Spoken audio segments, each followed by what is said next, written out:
mariquequel, e pedindo esmola. Mas esse decreto fazendo aquela festa. Não, minha filha. Sai, vai queimar a máquina. Depois que Jesus entrou na minha vida, se transformou assim. Eis que vejo os céus abertos. O esposo vem chegando. Vem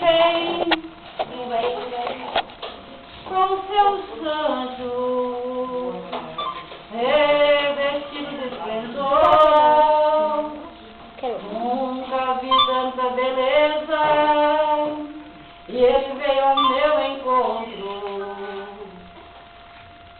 Minhas vestes estão brancas, e o azeite transbordando, e estou pronta pra subir,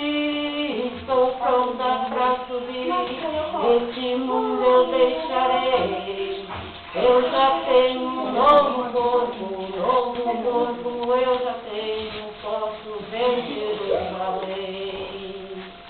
E minha vida se transformou porque Jesus fez a obra. Ainda que nesse mundo ninguém tenha compaixão nem caridade, mas Deus é amor.